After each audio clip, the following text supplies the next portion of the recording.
വാക്യം ഞാൻ വായിക്കുകയാണ്, ഒന്ന് ശ്രദ്ധിക്കാമോ? കൊലോസ്യർ 2:13 മുതൽ വായിക്കുകയാണ്.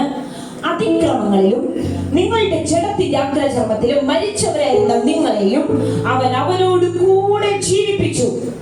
അതിക്രമങ്ങളൊക്കെയും നമ്മോട് ക്ഷമിച്ച് ചട്ടങ്ങളാൽ നമുക്ക് വിരോധവും പ്രതികൂലമായിരുന്ന കയ്യെഴുത്ത് വായിച്ചു, ക്രൂശിൽ തറച്ചു, നടുവിൽ നിന്ന് നീക്കിക്കളഞ്ഞു. അടുത്ത വാക്യം ശ്രദ്ധിക്കണം. വാഴ്ചകളെയും അധികാരങ്ങളെയും ആയുധവർഗം വഹിപ്പിച്ചു, ക്രൂശിൽ അവരുടെ മേൽ ജയോത്സവം കൊണ്ടാടി അവരെ പരസ്യമായ കാഴ്ചയാക്കി. ഹല്ലേലൂയ. ക്രൂശിൽ എന്ത് ചെയ്തു? അവരെ ആയുധവർഗം വെപ്പിച്ചിട്ട് കർത്താവ് പോയത്. ഹല്ലേലൂയ. പോരാട്ടമുണ്ട് എന്ന് നിങ്ങൾ വചനം പറയുമ്പോൾ നിങ്ങൾ അറിയണം, കർത്താവ് ജയിച്ചൊരു പോരാട്ടമാണ് നമുക്കുള്ളത്. ഹല്ലേലൂയ. നിങ്ങൾ ഇന്ന് പോരാടി ജയിക്കാനല്ല ദൈവം നിങ്ങളെ ആക്കിയിരിക്കുന്നത്, നിങ്ങളെ ജയത്തിൽ ജനിപ്പിച്ചിരിക്കുകയാണ്. ഹല്ലേലൂയ. നിങ്ങൾക്ക് പുത്രത്വം നൽകിയത് നിങ്ങൾ ജയിച്ചു കാണിക്കാൻ വേണ്ടിയല്ല, നിങ്ങൾ ജയത്തിൽ ഒന്ന് ജീവിച്ച് കാണിക്കാൻ വേണ്ടിയാ. ഹല്ലേലൂയ.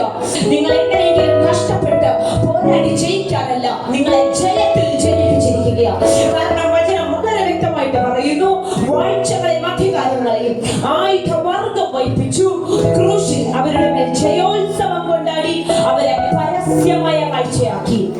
ഓ നന്ദി കർത്താവേ. ഇന്ന് ഞങ്ങൾ പോരാടുന്നത് ഞങ്ങളുടെ കഴിവ് കൊണ്ടല്ല, അത്യന്ത ശക്തി കൊണ്ടാ. ഹല്ലേലൂയ. ഉയരത്തിൽ നിന്നുള്ള അത്യന്ത ശക്തി കൊണ്ടാ. മറിയത്തോട് ദൂതൻ പറഞ്ഞ അതേ വാക്കുകൾ, പരിശുദ്ധാത്മാവ് നിന്റെ മേൽ വരും, അത്യുന്നതന്റെ ശക്തി നിന്റെ മേൽ നിഴലും. അങ്ങനെ ഉത്ഭവിക്കുന്ന പ്രജയ്ക്ക് യേശു എന്ന് പേർ വിളിക്കണം, അഭിഷിക്തൻ എന്ന് പേർ വിളിക്കണം. ഇന്നിവിടെ നിൽക്കുന്ന അഭിഷേകം പ്രാപിച്ചവരോട് എനിക്ക് പറയാനുണ്ട്, നിന്റെ കയ്യിലിരിക്കുന്ന ശക്തി വെറും ഒരു ശക്തിയല്ല, അത് അഭിഷേകമാണ്, അത് അത്യുന്നതന്റെ ശക്തിയാ, അത് അത്യന്ത ശക്തിയാ, അത് വ്യാപരിക്കുന്ന ശക്തിയാ. അധികാരത്തോടൊന്ന് പറയാമോ? ഇനി ഞാൻ ഭയപ്പെടത്തില്ല, ഇനി ഞാൻ സംശയിക്കത്തില്ല. കാരണം ഏറ്റവും ഇരിക്കുന്ന ശക്തിയെ ഞാൻ തിരിച്ചറിയുന്ന നിമിഷം ഇതെനിക്ക്